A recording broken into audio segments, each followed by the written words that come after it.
बोली प्रेम से श्री सद्गुरु महाराज की जय। श्री सद्गुरु महाराज की जय। श्री सद्गुरु महाराज की जय। एक बार हम लोग आस्था और विश्वास के साथ बुलंद स्वर में गुरु महाराज का श्री जय घोष करें। श्री सद्गुरु महाराज की जय। श्री सद्गुरु महाराज की जय। श्री सद्गुरु महाराज की जय। नमामि अमित ज्ञान रूपं कृपालम् अगम बोधदाता सुबुद्धिनिधि विशालम् क्षमाशीलयति धीर गम्भीर ज्ञानम् धर्मकील प्रियतीर समधीर ध्यानम् जगत त्राणकारी अघारे उदारम् भगत प्राण रूपं दयागुणअपारम् नमो सद्गुरुं ज्ञानदाता सुस्वामी नमामि नमामि नमामि नमामि नमामि नमामि महाराज सद्गुरु है राजन राजा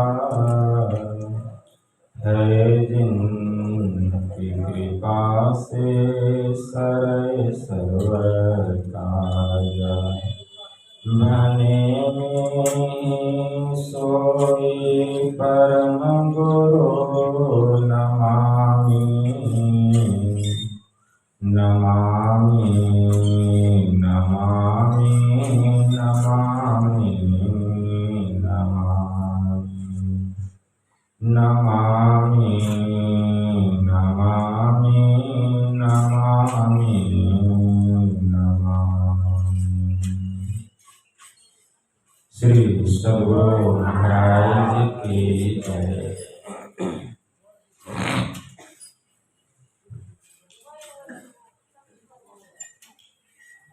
अव्यक्त रूप में परमाराध्य संत सद्गुरु महाराज के पावन कमल चरणों में बारंबार नमन। तीर्थों को भी पावन करने वाले मंचासीन वंदनीय साधु समाज के श्री चरणों में कोटि सह नमन। आदरणीय सत्संग प्रेमी गुरुजनों, भक्तिमती माताओं एवं धर्मशिला बहनों, आप लोगों को सर्वविदित हो चुका है कि यह संतमत सत्संग का आयोजन सप्ताह ध्यान साधना के उपलक्ष्य में आज अंतिम दिन का यह सत्संग और ध्यान साधना शिविर है, जिसमें हम लोग अपनी अपनी उपस्थिति दर्ज कर रहे हैं और हमारे पूज्य स्वामी विनय बाबा, जो कि अभी स्थूल शरीर में नहीं है, उनकी हार्दिक इच्छा थी कि मेरे शरीर छूटने के बाद इस सत्संग स्थल पर बराबर ध्यान सत्संग होता रहे और आज उन्हीं की इच्छा के अनुकूल इस आश्रम में जितने भी साधु समाज हैं वो उनके आदेश और उपदेश में अपने जीवन को ढाल रहे हैं। यह गुरु महाराज की अहेतुकी कृपा है।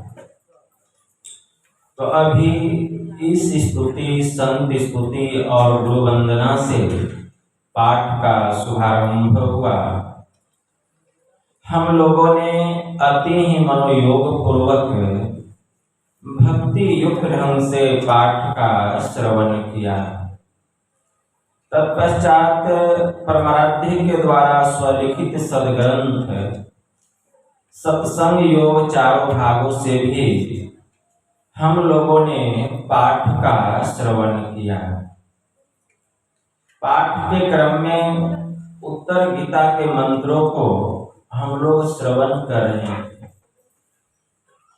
उत्तर गीता में मंत्र आया है, मुहूर्तमपि यो गच्छे नासाग्रे मनसा सह। भगवान महायोगेश्वर श्री कृष्ण कह रहे हैं कि जो एक मुहूर्त के लिए भी या कुछ काल के लिए भी मन सहित नासाग्र में जाकर के ठहरता है, मुहूर्तमपि यो गच्छे नासाग्रे मनसा सह।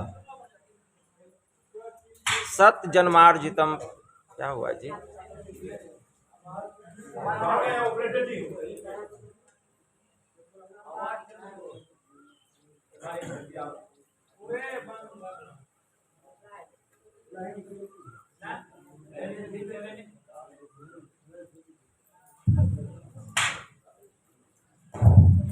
श्री सद्गुरु महाराज जी की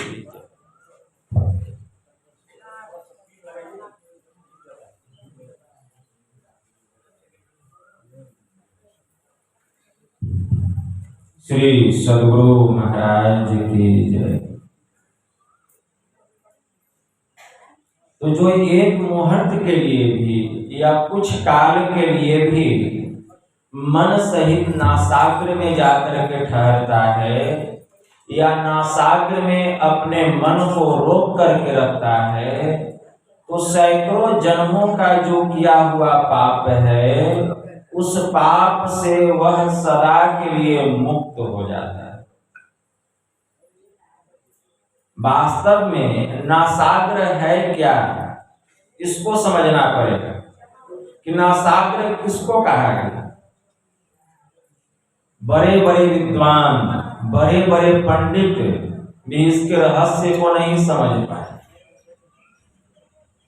कुछ विद्वानों का मत है कि नासाग्र नाक की नोक को बतलाया गया, वहीं पर ध्यान लगाने के लिए भगवान महायोगेश्वर श्री कृष्ण का आदेश है।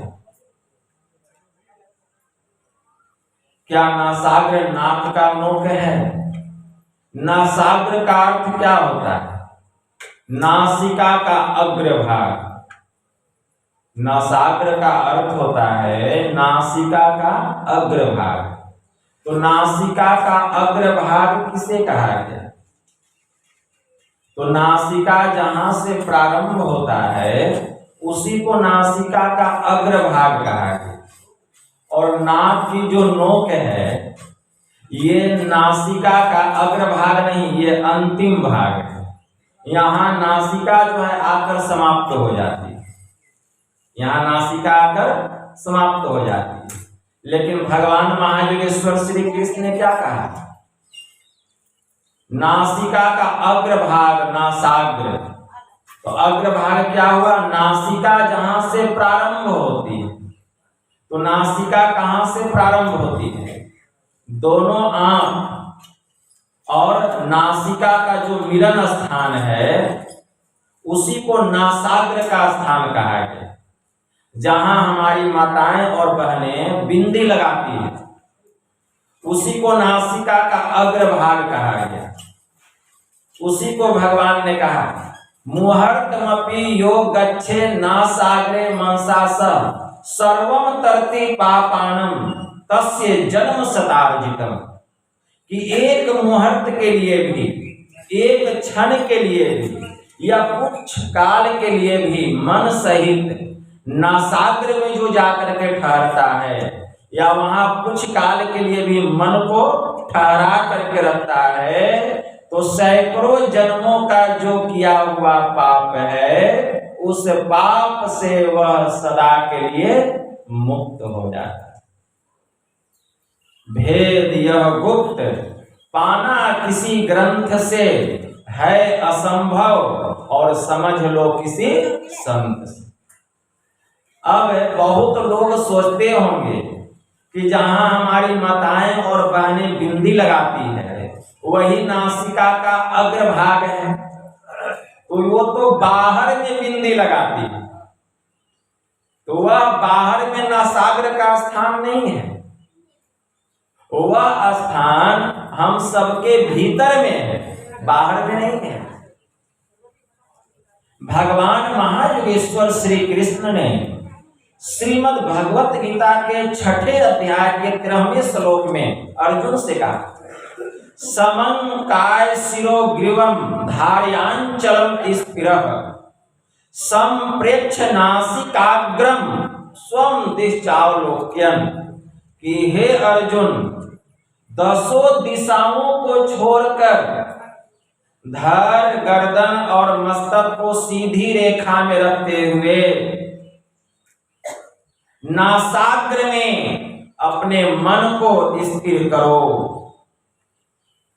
भगवान ने कहा दोनों आंखों को बंद करके संप्रेक्ष एकदम सामने, समं काय शिरोग्रीवम सुखपूर्वक सम आसन में बैठकर, धारयांचलम एकदम हिमालय की तरह अडिग होकर, शरीर में जरा सा भी हील डोल नहीं हो, हमारा कमर, हमारी रीढ़ की हड्डी, हमारी गर्दन और हमारा सिर एकदम सीधे रेखा में 90 डिग्री के कोण पर होना चाहिए। इस तरह से आसन लगा करके बैठना है और दोनों हाथों को तर ऊपर गोद में रखो, बायां पैर नीचे, दाहिना पैर ऊपर,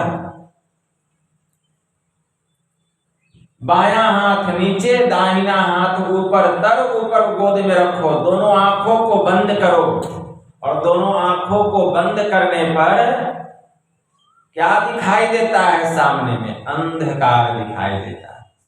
और भगवान ने कहा 10 दिशाओं को छोड़कर, पूरब, पश्चिम, उत्तर, दक्षिण, और ये चारों दिशाओं का 4 कोण, ईशान कोण, अग्निय कोण, नैऋत्य कोण और वायु कोण, ये 8 हो गए। 4 दिशा और चारों दिशाओं का 4 कोण, 2 बच गया, एक ऊपर दूसरा नीचे।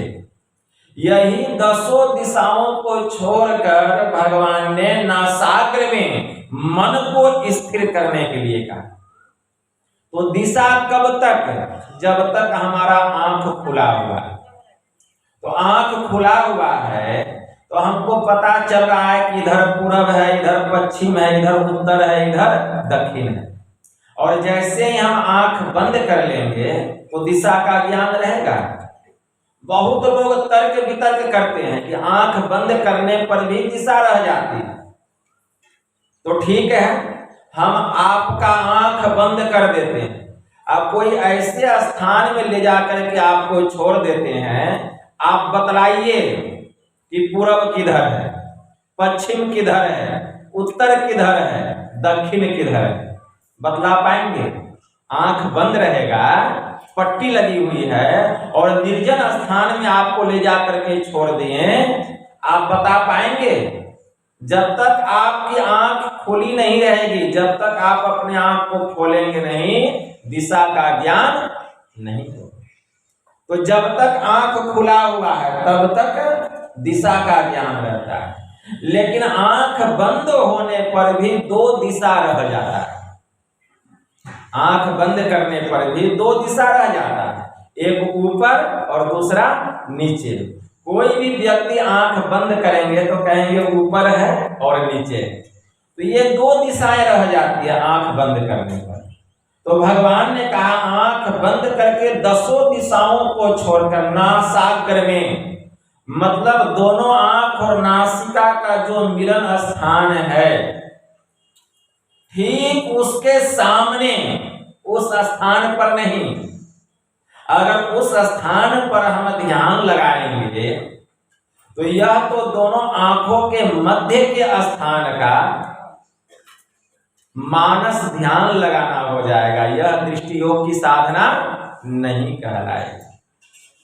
दृष्टि योग की साधना में रेचक, पूरक और कुंभक प्राणायाम की क्रिया स्वतः होती चली जाती है और अभ्यासी को इसका पता भी नहीं चलता है और उसकी श्वास और प्रश्वास की गति स्वतः धीमी होने लग जाती है और जैसे जैसे उसका मन सिमटने लगता है, सिमट करके जब उसका सूरत नासाग्र में जाकर के ठहरता है, कहाँ, दोनों आंख और नासिका का जो मिलन स्थान है ठीक उसके सामने, वहां नहीं, ठीक उसके सामने। कितना सामने?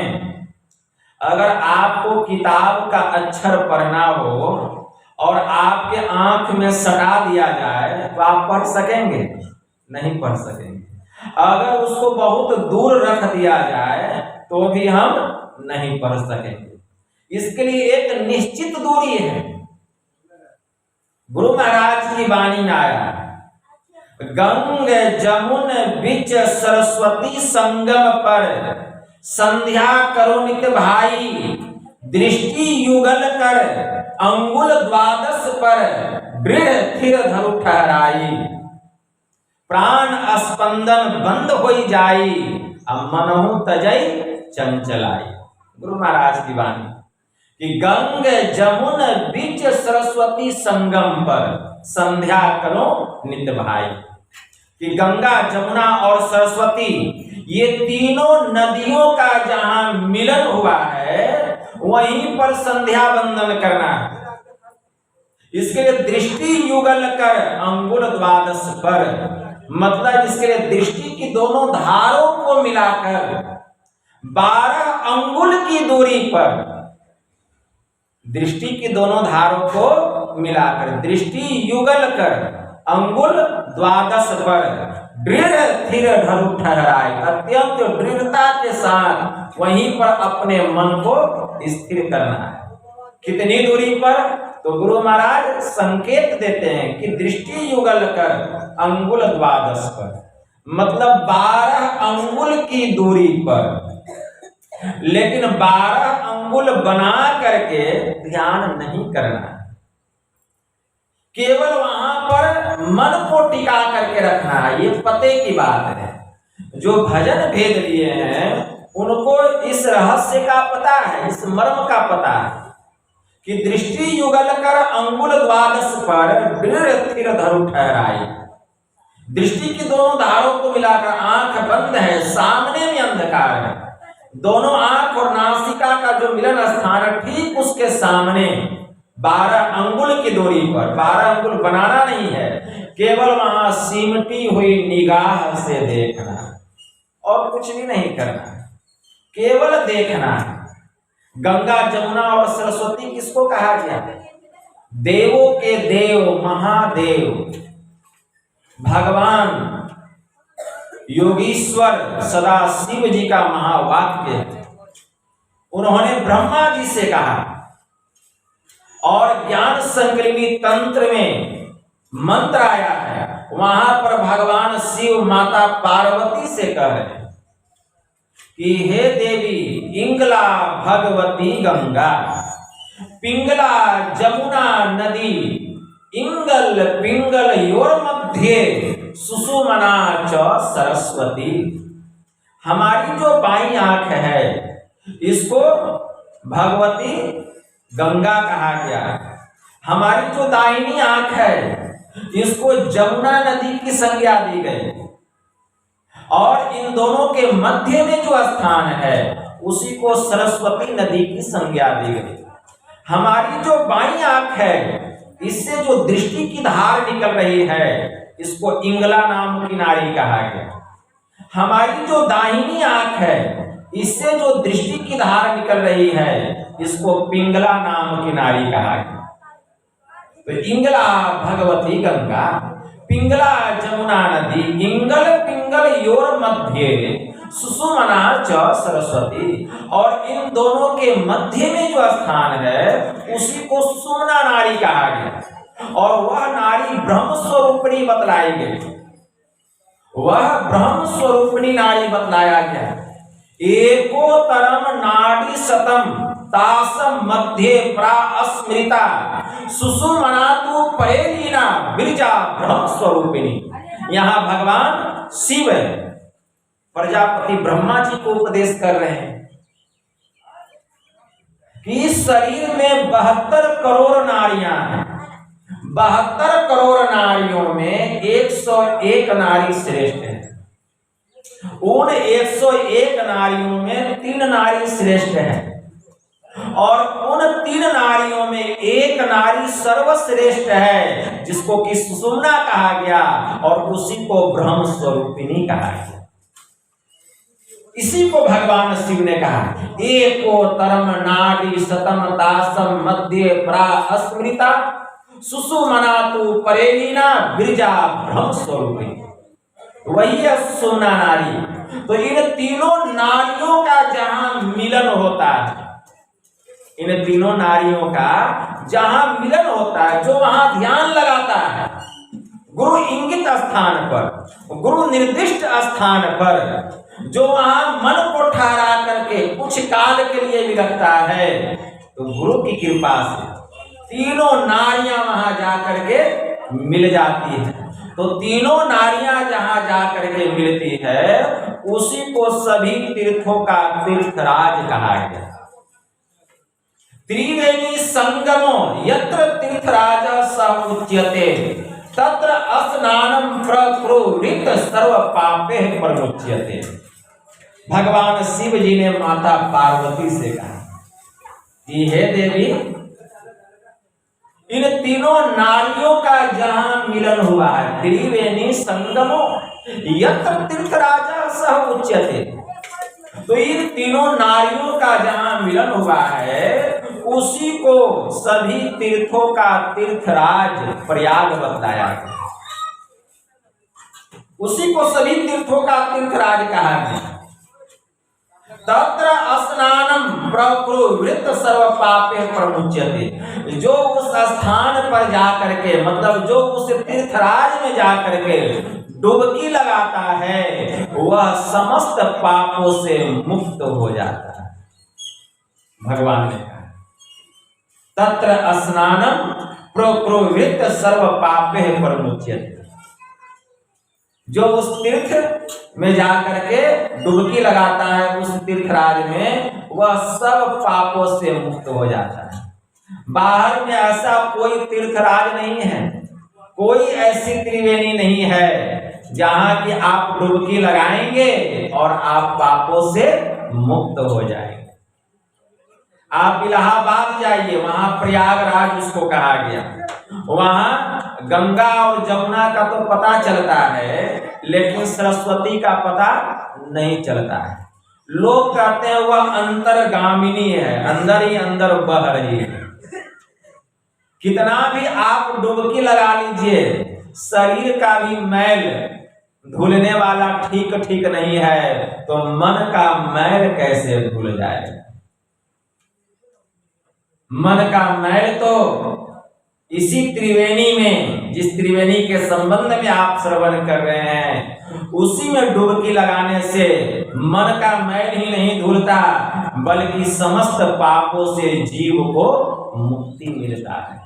यही है वह तीर्थ स्थान, यही है वह तीर्थराज, यही है वह प्रयाग। तो इसके लिए वहां पर ध्यान लगाना पड़ेगा, उस गुरु निर्दिष्ट स्थान पर मन को केंद्रित करके रखना पड़ेगा। लेकिन यह मन कैसा है? चंडाल, खुरफात करते रहता है, लगता है मन वहां। थोड़ा सा बैठते हैं अभ्यास करने के लिए, देखिए मन की गति अभी पता नहीं चल रहा है, लेकिन अभ्यास करने के लिए जब बैठिएगा तब मन की गति का पता चलता है। यह मन कैसा है, भागता है, भागता है, कहां कहां भागता है। Delhi, Punjab, Calcutta, Norway, Sweden, Japan, रूस, चाइना, आप बैठे हैं कहां, मन देखिए कहां भाग रहा है। कभी जिस वस्तु का हम चिंतन नहीं करते थे उसका ख्याल आने लगता है, मन में बुरी बुरी बातें आने लगती है, मन खुरफात मचाने लगता है। संत पलटू साहब की वाणी में आया, मन नहीं पकड़ा जाए बहादुर जवान है, करत रहे खुरखंद बड़ा शैतान है। ऐसा यार हरीफ बसे इस हलक में, अरे हारे पलटू, अरे उड़ता कोस हजार पंख बिनो पलक। संत कबीर साहब ने कहा, मन की मते न चालिए, यह मन तो है पक्का चोर, ले डूबेगा दरिया में, ले जाएगा नरक की ओर।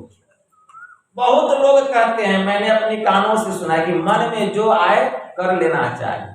अरे मन में तो बहुत कुछ आता है, एक मंजिला मकान है 2 मंजिला बन जाए, नहीं होता है मन में।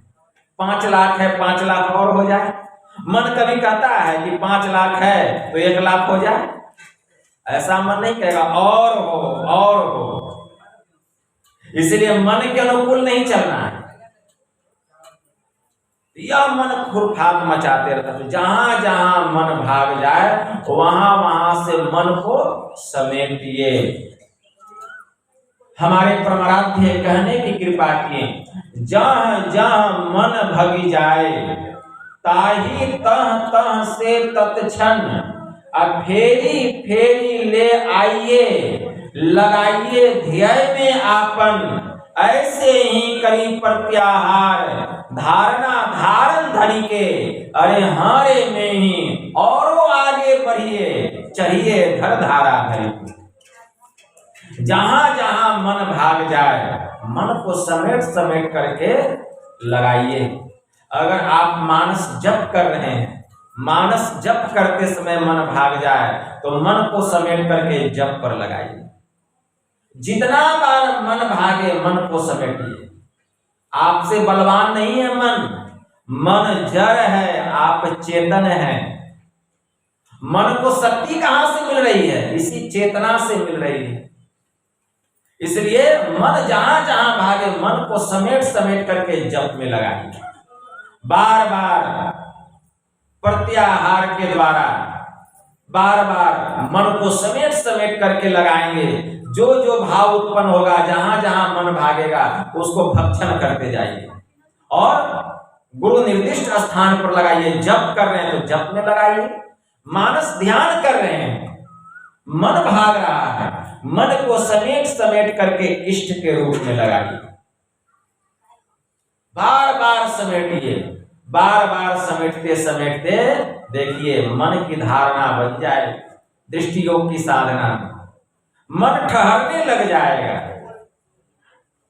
तो इस तरह जितना बार मन भागे उतना बार मन को समेटिए, समेटते जाइए। बहुत लोग हार जाते हैं तो क्या होता है, मन की जीत हो जाती है। इसलिए हारिए नहीं, समेटते जाइए। गुरु महाराज की वाणी में आया, सुन रहे थे, योग हृदय वृत्त केंद्र बिंदु में युग दृष्टियों को जोड़ी कर, मन मानसों को मोड़ी, सब आशा निराशा छोड़ी कर, ब्रह्म ज्योति ब्रह्म ध्वनि धार धरी, आवरण सारे तोड़ी कर, सुरत चला प्रभु मिलन को, विषयों से मुख को मोड़ी कर, झूठ चोरी नशा हिंसा और जारी छोड़ी कर, जीवन बिताओ स्वावलंबी, भरम भारे फोड़ी कर, संतों की आज्ञा है ये में ही, माथ धर छल छोड़ी। तो महाराज की बात कि योग हृदय वृत्त केंद्र बिंदु में युग दृष्टियों को जोड़ी कर, योग हृदय किसको कहा गया? योग हृदय किसको कहा गया? एक होता है शरीर हृदय और दूसरा होता है योग हृदय।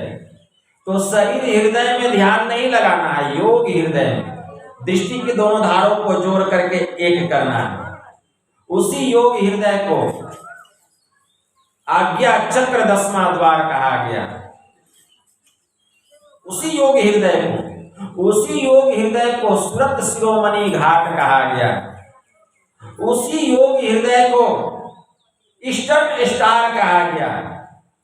उसी योग हृदय को नफस नाटका कहा गया। उसी योग हृदय को ध्रुव, बिंदु, तारा सब उसी का नाम है। वहीं पर ध्यान लगाना है। मन मानसों को मोरी, सब आशा निराशा छोड़ी कर। ब्रह्म ज्योति ब्रह्म ध्वनि धार धरी, आवरण सारे तोड़ी कर। जिस दिन दृष्टि की दोनों धार वहां जाकर के मिल जाएगी, एक हो जाएगी, क्या होगा? जितना भी संसार से हमारा संबंध है, संसार के लोगों से हमारा संबंध है, संसार के प्रिय से प्रिय वस्तु से हमारा संबंध है, देखिएगा सबसे नाता टूटने लग जाएगा। रहेंगे संसार में, लेकिन संसार के होकर नहीं रहेंगे। रहेंगे संसार में, सब लोग हैं, माता है, पिता है, भाई है, बहन है, पति है, पत्नी है, लेकिन उससे फूट करके रहेंगे। जैसे देखते हैं खीरा भीतर से 3 फांक होता है, लेकिन ऊपर से सलगा दिखाई देता है। उसी तरह खीरा के जैसे हम इस संसार में रहेंगे, मतलब ऊपर से सबसे मिले हुए और भीतर से सबसे अलग होकर के रहेंगे। तो ब्रह्म ज्योति, जब वह ब्रह्म ज्योति प्रकट हो जाए तो यह साधारण बात नहीं, साधारण बात नहीं, यह बहुत बड़ी बात है। ब्रह्म ज्योति ब्रह्म ध्वनि धार धरी, आवरण सारे तोड़ी कर। सूरत चला प्रभु मिलन को, विषयों से मुख को मोरी कर। और हमारा सूरत जो है संसार और संसार के विषयों से जो बहिर्मुख था, यह सूरत अंतर्मुखी हो जाएगा, अंतर्मुख हो जाएंगे। तब देखिए सुख मिलना वहां से प्रारंभ होगा। यहीं से सुख मिलना शुरू हो जाता है, प्रारंभ हो जाता है। परमात्मा के पास जाने का द्वार खुल जाता है, रास्ता खुल जाता है प्रभु के पास जाने का। बस यही एक रास्ता है और कोई दूसरा रास्ता नहीं है, कोई दूसरा रास्ता नहीं है, बस यही एक रास्ता है। इस रास्ते में प्रवेश करना है। पवित्र पाक कुरान शरीफ के सूरे फातिहा वे एक में एक आयत आया, अरे मेरे कयामत के दीन का मालिक, मुझे सीधा रास्ता दिखा, मुझे वह रास्ता दिखा जिस पर कि तेरी रहमत हुई है, मुझे वह रास्ता दिखा जिस पर कि तेरी मेहर हुई है। मुझे वह रास्ता मत दिखा जिस पर कि तूने गजब ढाया, आग बरसाया, मुझे सीधा रास्ता दिखा। तो ये 3 प्रार्थनाएं आई हैं। पहला सीधा रास्ता, दूसरा जिस रास्ते पर तूने अजाब बरसाया है वह रास्ता मुझे मत दिखा। अरे मेरी कयामत के दिन का मालिक, मुझे सीधा रास्ता दे, मुझे वह रास्ता मत दिखा जिस पर कि तूने अजाब बरसाया है। तो कुरान शरीफ की जो पहली प्रार्थना है वह है सीधा रास्ता। तो खुदा का आग किसके ऊपर में बरसता है और खुदा की रहमत किस पर होती है? पहला सीधा रास्ता, दूसरा खुदा की रहमत और तीसरा खुदा का अजाब। तो खुदा का अजाब किसके ऊपर में बरसता है? जो कि पवित्र पाक कुरान शरीफ में जो बातें बतलाई गई है, जो उसके मुताबिक नहीं चलते हैं, जो उसके अनुकूल नहीं चलते हैं, उन पर खुदा का आग बरसता है। और जो बातें पवित्र पाक कुरान शरीफ में बतलाई गई है, जो उसके अनुकूल चलते हैं, उन पर खुदा की रहमत होती है। तो ऐसी कौन सी बातें पवित्र पाक कुरान शरीफ में बतलाई गई है जिस पर अगर हम चलेंगे तो हम पर खुदा की रहमत होगी? तो पवित्र पाक कुरान शरीफ में 5 मुख्य बातें बतलाई गई। सबसे पहला है कलीमे तैयब, दूसरा है नमाज, तीसरा है रोजा, चौथा है ज़कात और 5वां है हज। जो इनके मुताबिक चलते हैं उन पर खुदा की रहमत होती है, और जो इनके मुताबिक नहीं चलते हैं उन पर खुदा का आग बरसता है। तो कलीमे तैयब में क्या आया है? वह अल्लाह, वह खुदा एक है, उसके अलावा कोई दूसरा माबूद ही नहीं है जो कि पूजने के योग्य है। और नबी करीम मोहम्मद सल्लल्लाहु अलैहि वसल्लम उनके रसूल हैं। प्रत्येक मुसलमानों को अपनी जुबान से इस बात का इकरार करना, इसी को कलीमे तैयब कहा गया। तो जो बातें पवित्र पाक कुरान शरीफ कह रही है कि वह अल्लाह एक है, उसके अलावा कोई दूसरा माबूद ही नहीं है जो कि पूजने के योग्य है, तो यह बात तो बहुत पहले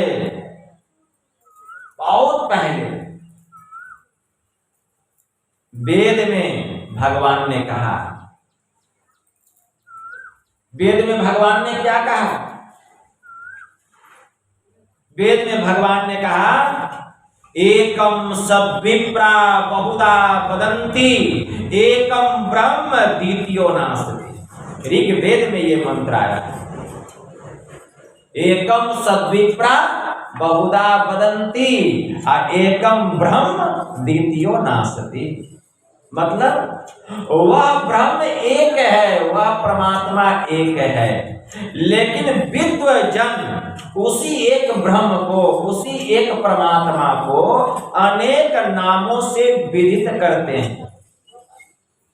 एकम सद्विप्रा बहुधा वदन्ति, उसी एक परमात्मा को जो हमारे वैदिक धर्मावलंबी हैं, हिंदू धर्मावलंबी जो हमारे भाई बहन माताएं बहनें हैं, उसी एक परमात्मा को ईश्वर कहते हैं या भगवान कहते हैं। उसी एक परमात्मा जो इस्लाम धर्मावलंबी हैं, उसी एक परमात्मा को क्या कहते हैं? अल्लाह या खुदा कहते हैं। जो ईसाई धर्मावलंबी हैं, उसी एक परमात्मा को गॉड या स्वर्ग अस्त पिता कहते हैं। जो बौद्ध धर्मावलंबी हैं, उसी एक परमात्मा को बुद्ध कहते हैं। जो जैन धर्मावलंबी हैं, उसी एक परमात्मा को जिन या तीर्थंकर कहते हैं। और जो सिख धर्मावलंबी हैं, उसी एक परमात्मा को वाहे गुरु या रब कहते हैं। उसी एक परमात्मा को जो पारसी धर्मावलंबी हैं अहुर मज्द कहते हैं, उसी एक परमात्मा को जो यहूदी धर्मावलंबी है वे जेहवा कहते हैं, उसी एक परमात्मा को जो चीनी धर्मावलंबी है वे तितिन कहते हैं। है तो एक, लेकिन नाम कितना हो गया? अनेक। लेकिन अनेक नाम होते हुए भी वह परमात्मा एक ही एक रहता है। एकम सद्विप्रा बहुधा वदन्ति एकम ब्रह्म द्वितीयो नास्ति। अगर कोई कहता है कि एक ब्रह्म के अलावा, एक परमात्मा के अलावा परमात्मा 2 है, 4 है, 1000 है, लाख है, करोड़ है, तो वह परमात्मा नहीं है, वह सब नाशवान है, वह सब नाशवान है। हमारा ऋग्वेद कहता है एकम सद्विप्रा बहुधा वदन्ति और एकम ब्रह्म द्वितीयो नास्ति। वह परमात्मा है।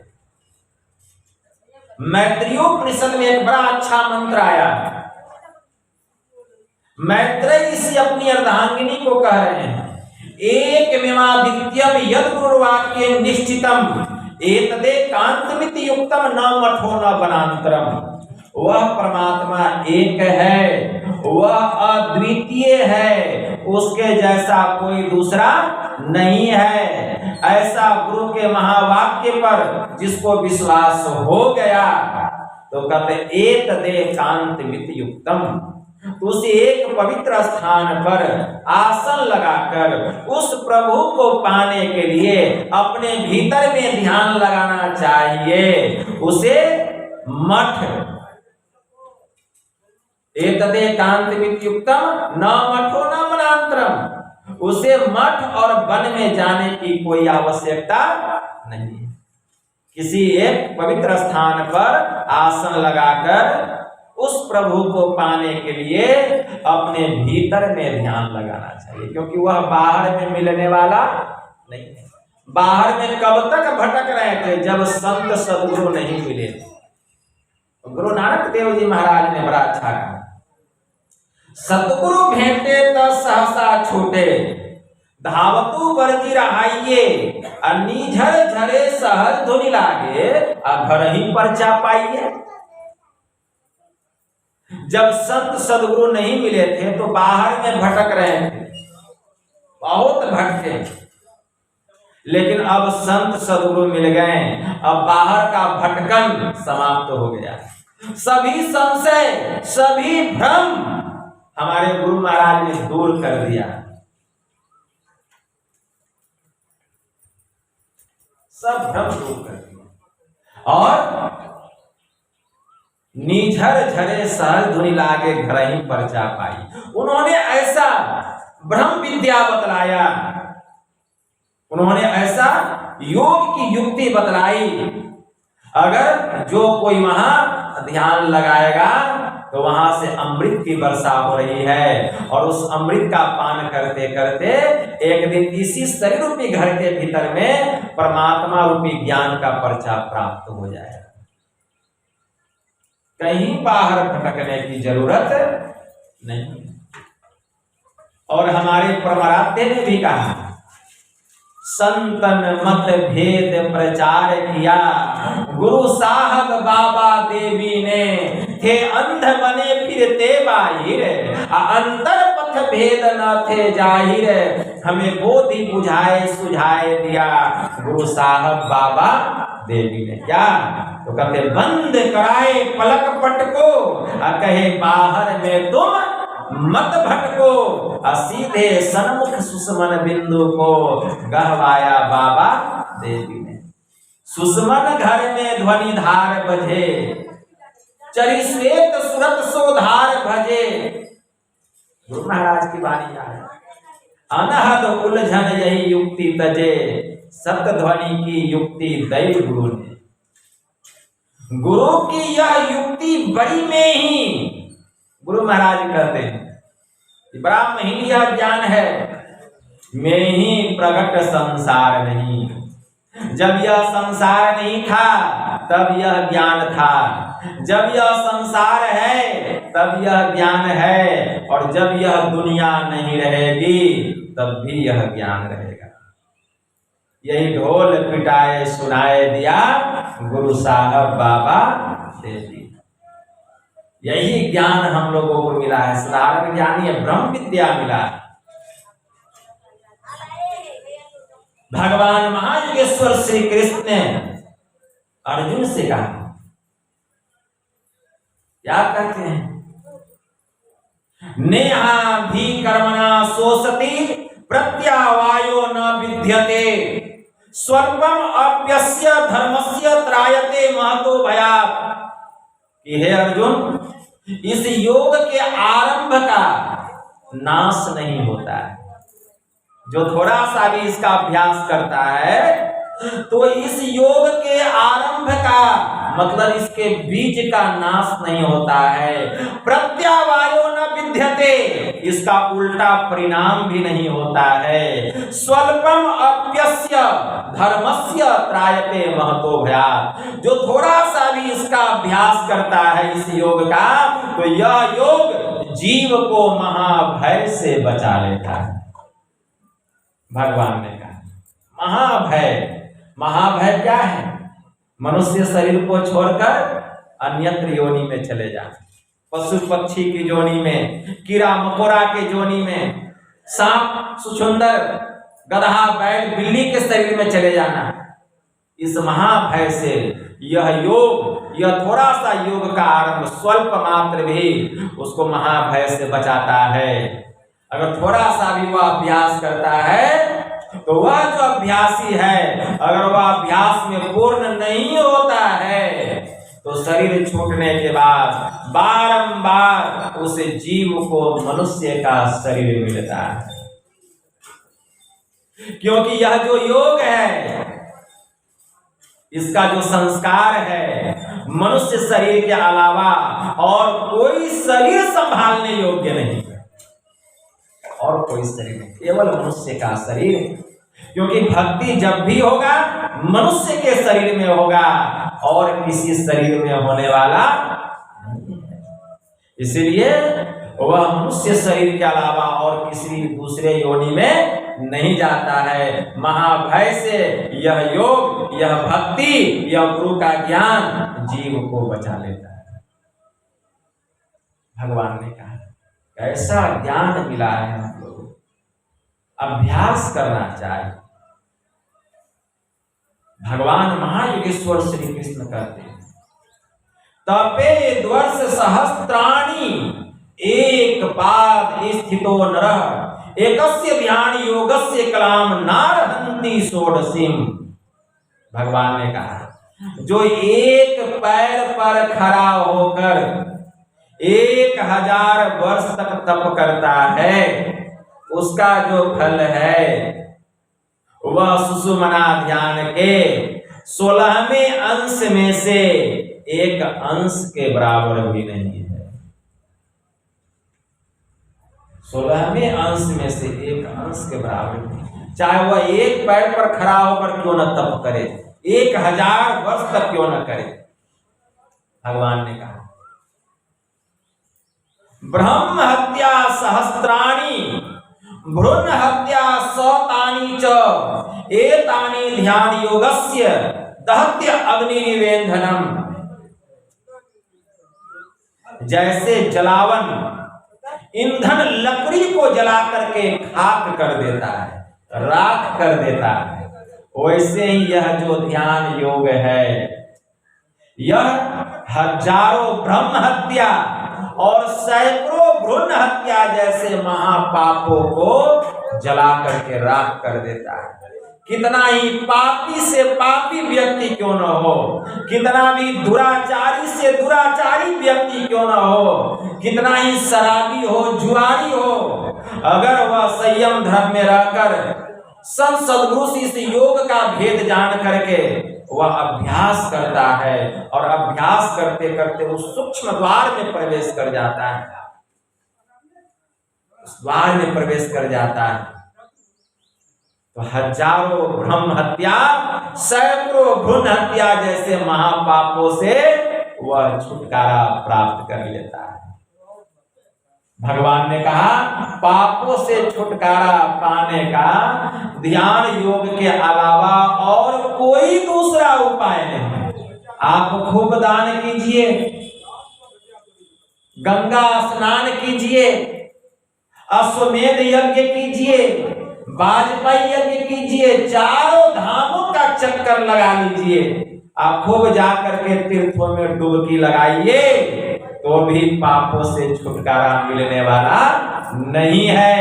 ध्यान बिंदु उपनिषद में मंत्र आया है।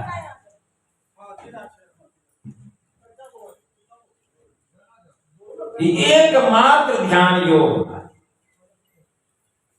शैल समंग पापं विस्तीर्णम, मतलब पर्वत के समान फैला हुआ पाप क्यों न हो, बहु योजनम, कई योजन तक फैला हुआ, भिद्यते ध्यान योगेन नान्यो भेद कदाचन। पर्वत के समान फैला हुआ कई योजन तक पाप क्यों न हो। यदि शैल समंग पापक विस्तीर्णम बहुयोजनम विद्यते ध्यान योगेन नान्यो भेद कदाचन। ध्यान बिंदु उपनिषद कहती है पर्वत के समान फैला हुआ कई योजन तक पाप क्यों न हो। ध्यान योग से उसका नाश हो जाता है। ध्यान योग के अलावा पापों का नाश करने वाला आज तक न कोई दूसरा उपाय हुआ था, न हुआ है और न भविष्य में होने वाला। इससे क्या पता चलता है? और कोई दूसरा साधन नहीं,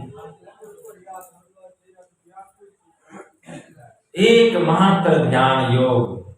इसलिए हम लोगों को ध्यानाभ्यास करना चाहिए, ध्यानाभ्यास करना चाहिए। भगवान महायोगेश्वर श्री कृष्ण कह रहे हैं,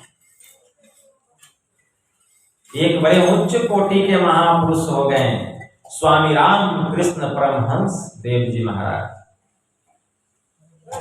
उनकी वाणी में आया ध्यान करना मन में, वन में और कोने में। वन किसको कहा गया? यह जो संसार है यही वन है, यही वन है यह संसार। पहले क्या था? सब जंगल ही जंगल था। और इस संसार रूपी जंगल में कोई एक कोना खोज लीजिए, मतलब एकांत स्थान, शांत स्थान, पवित्र स्थान, और वहां आसन लगा करके अपने मन को सुषुम्ना में स्थिर कीजिए। इसी को स्वामी रामकृष्ण परमहंस ने कहा ध्यान करना मन में, वन में और कोने। सार रूप में उन्होंने कहा।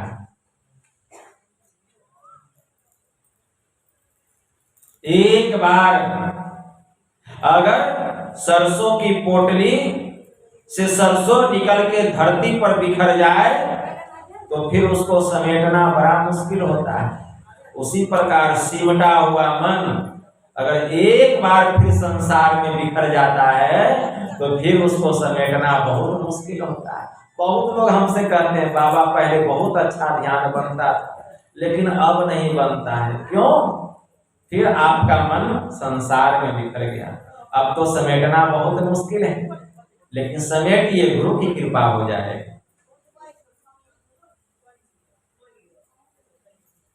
ध्यानाभ्यास, यह ध्यानाभ्यास जो है सबसे होने योग्य नहीं है। जिसका मन संसार में डूबा हुआ है उससे होगा। महोपनिषद में मंत्र आया है भारो विवेकिनः शास्त्रम भारो ज्ञानम च रागिन अशांतस्य मनोभारो भारो अनात्मविदो वपुः। अविवेकी के लिए शास्त्र भार है, रागी के लिए ज्ञान भार है, अशांत मनुष्य के लिए मन भार है और जो आत्मज्ञानी नहीं है उसके लिए शरीर भार है। स्वामी रामकृष्ण परमहंस ने कहा अगर सूखी हुई दिया सलाई की कांटी हो तो एक ही बार मसाले पर घसने से भग करके जल उठती है, लेकिन अगर दिया सलाई की कांटी भींगी हुई हो तो मसाले पर घसते जाइए, घसते घसते कांटी टूट जाएगी लेकिन जलेगी नहीं। ठीक उसी प्रकार विषय वासना हीन मन में एक ही बार उपदेश करने पर उसके भीतर में ज्ञान और भक्ति का उदय होता है, और विषय वासना लवलीन मन में, प्रवीण मन में हजारों बार उपदेश करने पर भी उसके ऊपर कोई प्रभाव नहीं पड़ता है, कोई प्रभाव नहीं पड़ता है। इसीलिए अपने मन को हमेशा सत्संग में लगा करके रखें, हमेशा सत्संग। जिसका मन सत्संग में लगा हुआ रहेगा उसी से ध्यान होगा, और जो सत्संग नहीं करेगा उससे ध्यान नहीं होगा। संत कबीर साहब की वाणी में आया भाग रे भाग फकीर के बाल के कनक और कामिनी बाघ लागा मारी ताई ले हिंगे बड़ा पछताएगा, बड़ा बेवकूफ जो तू नहीं भागा। श्रृंगी ऋषियों को तो थे मारी लिए थे जो लाख त्यागा। दास पलटू कहे बचेगा सोई जो बैठी सत्संग दिन रैन जागा, वही बचेगा। इसीलिए सत्संग करना चाहिए, संग मनोयोग पूर्वक। हमारे परमाराध्य ने कहा नित्य प्रति सत्संग कर ले प्यारा, तेरा कार सरे सारा। जो नित्य प्रतिदिन सत्संग करेगा उसका कोई काम नहीं छूटेगा, सार काम है हम लोगों का। इससे बड़ा और कोई दूसरा काम नहीं है, कोई दूसरा काम नहीं। हमारे गुरुदेव 3 जुलाई 1904 ईस्वी को परीक्षा देने के लिए परीक्षा भवन गए। फारसी की परीक्षा थी। गुरु महाराज को फारसी का बड़ा अच्छा ज्ञान था। परीक्षा देकर आए। 4 जुलाई 1904 ईस्वी को गुरु महाराज की अंग्रेजी की परीक्षा थी। गुरु महाराज अंग्रेजी के स्टूडेंट थे। बड़ा प्रबल वैराग्य चल रहा था मन में, संसार असार लगने लगा था गुरु महाराज को। जब परीक्षा भवन गए तो अंग्रेजी का प्रश्न पत्र आया। उस प्रश्न पत्र का जो पहला क्वेश्चन था तो इस प्रकार था, cure from memory the poem builders and explain it in your on English. अर्थात अपने स्मरण शक्ति से बिल्डर्स नामक पद की व्याख्या अंग्रेजी में करें। गुरु महाराज के मन मस्तिष्क में हुआ। बिल्डर्स का अर्थ होता है निर्माण करता, और परमात्मा से बड़े निर्माण करता और दूसरे कौन हो सकते हैं। इसलिए गुरु महाराज ने 4 पंक्ति बिल्डर्स नामक पद से वे व्याख्या किए। For the structure that we raise time is with materials filled, our todays and yesterdays are the blocks with which we build. अर्थात हमारा जीवन मंदिर सुकर्म और कुकर्म रूपी ईंटों से नित्य प्रतिदिन बनता है और बिगड़ता है। जो जैसा कर्म करता है उसका जीवन ठीक वैसा ही बन जाता है। इसीलिए समय की सदुपयोगिता ईश्वर की भक्ति और सत्संग में है। इसीलिए ईश्वर की भक्ति रूपी श्रेष्ठ ईंटों से हमें अपने जीवन मंदिर रूपी छत की दीवार का निर्माण करना चाहिए। और अंत में हमारे परमाराध्य ने मानस की यह चौपाई लिखी, देह धरी कर यही फल भाई, अब भजिए राम सब काम बिहाई। हम लोगों को यह मनुष्य का शरीर मिला है किस लिए? सभी प्रकार की कामनाओं से, सभी प्रकार की चाहनाओं से, सभी प्रकार के विषय वासनाओं से हमें अपने मन को हटा करके एक ईश्वर की भक्ति करनी चाहिए। पता नहीं शरीर कब छूट जाए, कौन कर सकता है। इसलिए जितना भक्ति करना चाहते हैं, यह शरीर इसीलिए मिला है भक्ति करने के लिए। जितना कर सकते हैं कर लीजिए, कर लीजिए। कहीं भक्ति करते करते अगर हम भगवान के द्वार में प्रवेश कर गए, हरि के द्वार में प्रवेश कर गए, तब देखिए कितना आनंद है। अभी सुने ना, पवित्र पाक पुराण शरीफ की पहली प्रार्थना, ऐ मेरे कयामत के दिन का मालिक मुझे सीधा रास्ता दिखा। वह सीधा रास्ता क्या है? वह सीधा रास्ता हमारे दोनों आंख और नासिका का जो मध्य स्थान है वहीं से प्रारंभ होता है। और यह बाहरी दुनिया का रास्ता नहीं, यह भीतर का रास्ता है। जो बात भगवान महायोगेश्वर श्री कृष्ण अर्जुन को उपदेश के क्रम में समझा रहे हैं कि समं काय शिरोग्रीवं धारयाञ्चलं स्थिरः संप्रेक्ष्य नासिकाग्रं स्वं दिश्चावलोकयन्, वही बात पवित्र पाक पुराण शरीफ कि अल बकरा पारा 11 सूरा 11 के हूद में एक आयत आया, अकीम वजहक लिद्दीनी हनीफा, अर्थात अपना चेहरा जमा दे, तेरा हक एक हो, कभी हिलता डुलता और डगमगाता न हो, दोनों आंखों को बंद करके गौर से सामने देख, अगर तुझे खुदा के नूर का दीदार न हो तब हमें कहना। यह क्या है? संत कबीर साहब ने कहा, मुर्शिद नैनो बीच नबी है, स्याह सफेद दिलो बीच तारा, अविगत अलख रवि है, आँखी मध्य पाखी चमके, पाखी मध्य द्वारा, ते ही द्वारे दुर्बिन लगावे, उतरे भवजल पारा। हमारे परमाराध्य ने कहा, एक बिंदुता दुर्बिन हो, दुर्बिन क्या करे, पिंड में ब्रह्मांड दरस हो, बाहर में क्या फिरे।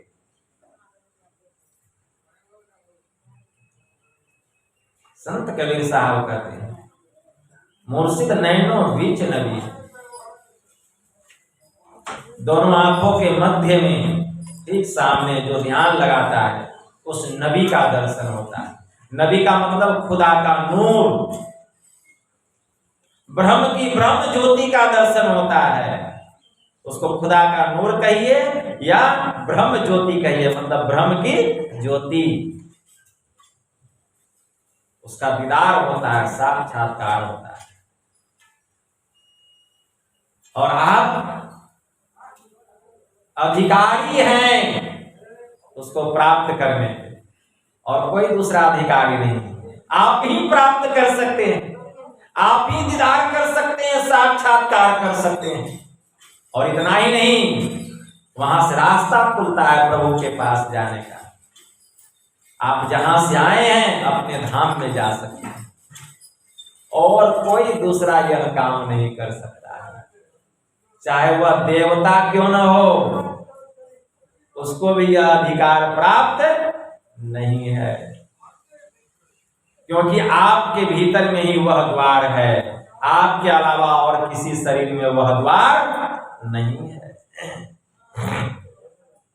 कितने बड़भागी हैं हम लोग। इसीलिए भगवान श्री राम ने कहा, बड़े भाग मानुष तन पावा, असुर दुर्लभ सब ग्रंथ ही गावा, साधन धाम मोक्ष कर द्वारा, अपाई न जेहि परलोक समारा। ऐसा यह उत्तम शरीर है। इस शरीर को हम केवल भोग का ही घर नहीं समझें, इसमें योग करने के लिए वह मार्ग है जो कि योग करके हम सीधा परमात्मा के पास जा सकते हैं, वह द्वार है। लेकिन यह रहस्य सबको पता नहीं है, यह विद्या सबको पता नहीं है। आप बड़े बड़े महामंडलेश्वर के पास चले जाइए, धर्म गुरुओं के पास चले जाइए, लेकिन ज्ञान शून्य है एकदम। बस मानस जप और मानस ध्यान तक, इसके आगे की विद्या नहीं है। लेकिन हम लोगों को यह विद्या प्राप्त हुआ है, कितने सौभाग्यशाली, कितना हमारा पुण्य जमा हुआ होगा जो कि ऐसा ज्ञान हम लोगों को मिला है। लेकिन फिर भी इसके महत्व को हम नहीं समझ पा रहे, पता नहीं कब समझेंगे। कहेंगे बाबा फुर्सत नहीं मिलता है, ध्यानाभ्यास करते हैं जी, सत्संग करते हैं बाबा, कभी कभी कर लेते हैं, फुर्सत नहीं मिलता। तो एक दिन गुरु महाराज आपको हमेशा के लिए फुर्सत दे देंगे, और जब हमेशा के लिए फुर्सत मिल जाएगा तब संसार का काम कैसे कीजिएगा। आप नहीं भी रहेंगे तो संसार का काम नहीं रुकेगा, इसको खूब याद रखें। संसार का काम हो जाएगा, आप नहीं भी रहेंगे। आपको ऐसा लगता है कि हम हैं तो ये काम कर रहे हैं, ये आपका भ्रम है। आप नहीं रहेंगे तो भी संसार का काम होगा। इतने इतने लोग मर के चले गए तो संसार का काम रुक गया है। पिताजी घर गृहस्थी में लगे हुए हैं, अब वही चलाने वाले हैं, कहते हैं बाबा हम नहीं रहेंगे तो घर कौन चलाएगा। अब पिताजी मर गए तो घर नहीं चल रहा है। कोई घर मकान बनाने में लगे हुए दिन रात पड़े हुए हैं क्योंकि इसको पूरा करना जरूरी है। अब ये मर के चले गए तो रुक जाएगा, वह पूरा हो जाएगा।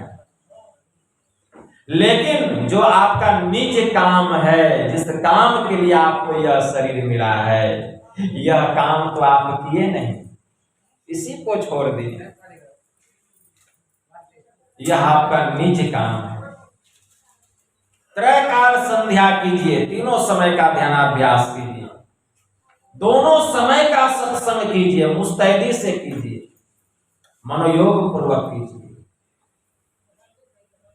ध्यान में बड़ा बल है।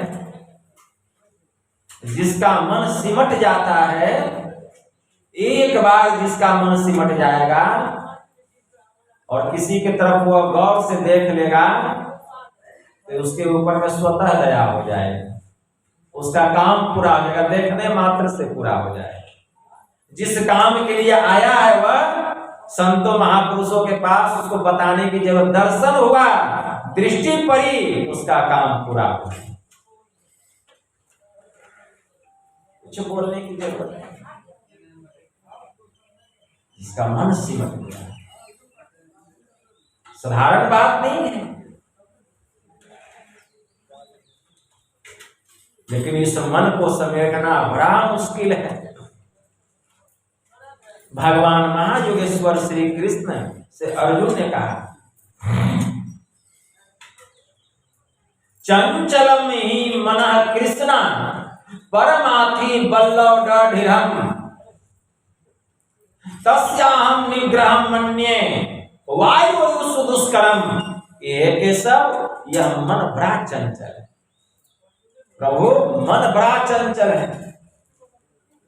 प्रभु, इस मन को समेटना बड़ा कठिन है प्रभु। यह मनुष्य को मत डालता है, जैसे हवा को मुट्ठी में कैद करना बड़ा कठिन है, वैसे ही मन को बस में करना बहुत दुष्कर है। तो भगवान ने अर्जुन की बात का समर्थन किया और क्या कहा, असंशयम महाबाहो मनो दुर्निग्रहं चलम अभ्यासेन तु कौन्तेय वैराग्येन च गृह्यते। हे कुंती पुत्र अर्जुन, अवश्य यह मन बड़ा चंचल है, बड़ा चलायमान है, एक क्षण में कहां से कहां चला जाता है, एक क्षण में क्या से क्या करा देता है। लेकिन असंशय महाबाहो मनो दुर्निग्रहं चलम अभ्यासेन तो कौन्तेय वैराग्येन च गृह्यते। लेकिन हे अर्जुन, अभ्यास और वैराग्य से यह मन बस में हो जाता है। इसके लिए अभ्यास और वैराग्य चाहिए। इसका अभ्यास करें कि मन में वैराग्य हो जाए और यह मन स्थिर हो जाए, इसकी चंचलता समाप्त हो जाए, इसका अभ्यास करें। कोई कहते हैं कि हम खूब मानस जप करेंगे तो मन बस में हो जाएगा। यही प्रश्न का उत्तर प्रभु श्री राम ने हनुमान जी को दिया कि हे हनुमान, एक तत्वा धीराभ्यासा ध्यावन विजितम मनः। जब तक यह मन पूर्ण रूपेण बस में न हो जाए, तुम एक तत्व का अभ्यास करो, क्योंकि एक तत्व का अभ्यास करने से मन बस में होता है। वह एक तत्व क्या है? अगर कोई सोचे कि हम खूब मानस जप करेंगे मन बस में हो जाएगा, नहीं होगा। जिस मंत्र का हम जप करते हैं, क्या वह एक तत्व है? उसमें भी बहुत अच्छा है। कोई सोचे कि हम मानस ध्यान करेंगे तो मन बस में हो जाएगा, नहीं होगा। जिस इष्ट के रूप का हम मानस ध्यान करते, वह भी एक तत्व नहीं है। उसमें आंख है, कान है, बाल है, नाक है, शरीर है। तो एक तत्व क्या है जिसका अभ्यास करने से मन बस में होता है? वह एक तत्व है जिसका बांट नहीं किया जा सके, जिसका भाग नहीं किया जा सके, और वह है परम बिंदु। परम बिंदु, उसका अभ्यास करना पड़ेगा। मानस जप और मानस ध्यान, यह क्या है? मन को पवित्र करने के लिए है। इससे हमारा मन पवित्र होता है, गुरु महाराज की वाणी आया, गुरु जाप मानस ध्यान मानस, कीजिए दृढ़ साध कर, इनका प्रथम अभ्यास कर श्रुत शुद्ध करना चाहिए। इससे हमारी श्रुत निर्मल होती है, मन बस में नहीं होता है। हाँ, कुछ हद तक मन का सिमटाव होता है, लेकिन मन पूर्ण रूपेण बस में नहीं होता है। मन को पूर्ण रूपेण बस में करने के लिए एक तत्व का अभ्यास करना पड़ेगा, मतलब बिंदु ध्यान करना पड़ेगा, जिसकी दृष्टि के दोनों धार एक बिंदु पर जाकर के स्थिर हो जाती है।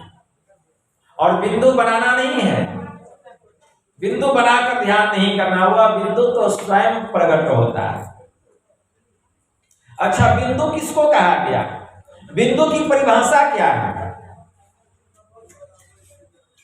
बिंदु की परिभाषा है जिसका स्थान है लेकिन परिमाण नहीं, जिसका स्थान है लेकिन परिमाण नहीं है। ध्यान से सुनिए, बहुत आनंद आएगा। बिंदु किसको कहा गया? जिसका स्थान है लेकिन परिमाण नहीं है। उसमें मोटाई, चौड़ाई, लंबाई, ऊंचाई, गहराई कुछ भी नहीं है, केवल स्थान है। दो रेखाओं का मिलन स्थान एक बिंदु कहलाता है। बिंदु किसको कहा गया? दो रेखाओं का मिलन स्थान एक बिंदु कहलाता है। अब रेखा किसे कहते हैं? तो बिंदु को तो समझ गए कि जिसका स्थान है लेकिन उसमें मोटाई नहीं है, ऊंचाई नहीं है, गहराई नहीं है, लंबाई नहीं है, चौड़ाई नहीं है। अगर एक महीन से महीन पेंसिल का नोक अगर सफेद कागज पर रखेंगे तो उसमें भी कुछ मोटाई हो जाएगा, ऊंचाई गहराई हो जाएगा। तो बाहर में वह बिंदु नहीं बनाया जा सकता। बाहर में जो बिंदु हम डालते हैं वह वास्तविक बिंदु नहीं है, वह काल्पनिक बिंदु है। तो दो रेखाओं का मिलन स्थान एक बिंदु कहलाता है। तो अब रेखा की परिभाषा क्या है? रेखा किसको कहते हैं? रेखा उसे कहते हैं जिसमें केवल लंबाई, उसमें ऊंचाई, चौड़ाई, गहराई, मोटाई कुछ भी नहीं हो, केवल लंबाई, उसी को रेखा कहते हैं। बाहर में कोई भी आप रेखा खींचिए महीन से महीन पेंसिल के नोक से, उसमें भी कुछ ना कुछ चौड़ाई हो जाए। तो बाहर में जो भी रेखा हम खींचते हैं वह वास्तविक रेखा नहीं है, वह काल्पनिक रेखा है। बिंदु भी बाहर का काल्पनिक और रेखा भी बाहर का काल्पनिक है। तो असली बिंदु और असली रेखा क्या है? दो रेखाओं का मिलन स्थान एक बिंदु कहलाता है। तो वह रेखा क्या है? जिसमें केवल लंबाई हो, वह रेखा है हमारी दृष्टि की धार। वह रेखा क्या है? हमारी दृष्टि की धार। अच्छा, एक बात बतलाइए, आंख को तो देखते हैं लेकिन आंख से निकलने वाली जो दृष्टि है उसको कोई देख रहा है? हम आपको देख रहे हैं, आप हमको देख रहे हैं, आप हमारी आंखों को देख रहे हैं, हम आपकी आंखों को देख रहे हैं, लेकिन आंख से निकलने वाली जो धार है दृष्टि की उसको कोई देख रहे हैं? अब सोचिए कितना महीन है, कितना महीन है। और इस दृष्टि में क्या है? केवल लंबाई। क्या है? केवल लंबाई। कितना लंबाई आप अनुमान लगा सकते हैं जी। इसी दृष्टि से हम सूर्य को देख लेते हैं, कितना लंबाई है, यहां से सूर्य की लंबाई नापिए।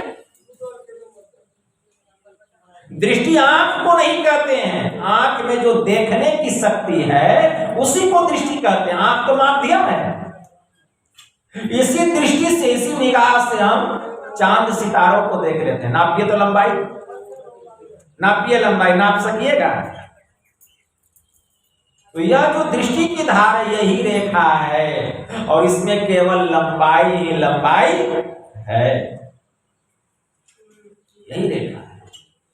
और अभी हम क्या सुने? दो रेखाओं का मिलन स्थान क्या कहलाता है? एक बिंदु कहलाता है। तो हमारी आंख एक है कि दो है? दो है। दोनों आंखों से दृष्टि की धार निकल रही है। दृष्टि की दोनों धार मतलब दोनों रेखा जहां मिलेगी वहीं बिंदु प्रकट हो जाएगा। वहीं बिंदु प्रकट होगा। हमारी दृष्टि की दोनों धार प्रकाशमयी है। अब प्रकाशमय दृष्टि की दोनों धाराएं जहां जाकर के मिलेगी, वहां जो बिंदु प्रकट होगा वह ज्योतिर्मय बिंदु प्रकट होगा। तो आंख से निकलने वाली जो दृष्टि की धार है, ये दोनों धार समांतर रेखा में गमन कर रही है। समांतर रेखा किसे कहते हैं? रेखा गणित में हम लोग पढ़ते हैं, आमने सामने की रेखा को समांतर रेखा कहते हैं। एक रेखा खींचा और उसी के सामने से एक दूसरा रेखा खींच दिया, तो क्या हुआ? एक दूसरे के समांतर हो गया। तो हमारी दृष्टि की दोनों धार जो है यह समांतर रेखा में गमन कर रही है। और हम पढ़ते हैं कि समांतर रेखाएं आपस में कभी मिलती नहीं है। बड़ी विचित्र बात है। समांतर रेखाएं दोनों आपस में कभी मिलती नहीं है। इसलिए कोई आंख खोलकर कितना भी देखे, लेकिन दृष्टि की दोनों धार एक होने वाली नहीं है। कितना भी कोई देख ले आंख खोल के, दृष्टि की दोनों धार एक होने वाली नहीं है। इसके लिए आंख बंद करना पड़ेगा।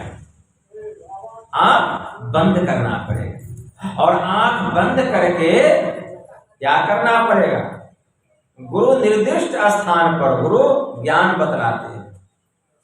यह ज्ञान जो गुरु बतला दे कि दृष्टि की दोनों धार कहां मिलेगी आंख बंद करने पर, वह स्थान कहां है, समझ जाइए कि वह गुरु कोई साधारण गुरु नहीं है।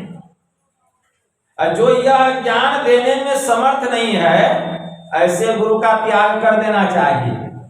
बृहतंत्र सार में एक मंत्र आया है। बृहतंत्र सार में एक मंत्र आया, बड़ा अच्छा मंत्र है। ज्ञानान मोक्षम वाप्नोति तस्मात् ज्ञानम प्राप्त परम। अत्यो यो ज्ञान दाने ही अक्षम अस्तम त्यजेत गुरुम। बृहतंत्र सार कहता है कि जो ज्ञानान मोक्षम वाप्नोति, मतलब ज्ञान से मोक्ष मिलता है। ज्ञान से क्या मिलता है? मोक्ष मिलता है। ज्ञानान मोक्षम वाप्नोति, ज्ञान से मोक्ष मिलता है। तस्मात् ज्ञानम प्राप्त परम। इसलिए ज्ञान उपदेश से बढ़कर और कोई दूसरा उपदेश नहीं है। ज्ञानान मोक्षम वाप्नोति, मतलब ज्ञान से मोक्ष मिलता है। तस्मात् ज्ञानम प्राप्त परम। इसीलिए ज्ञान के उपदेश से बढ़कर कोई दूसरा उपदेश नहीं है। अत्यो यो ज्ञान दाने ही न अक्षम अस्तम त्यजत गुरु। जो गुरु यह ज्ञान दान देने में समर्थवान नहीं है, ऐसे गुरु को अगर धारण कर भी लिए हैं तो उस गुरु को छोड़ देना चाहिए, त्याग कर देना चाहिए।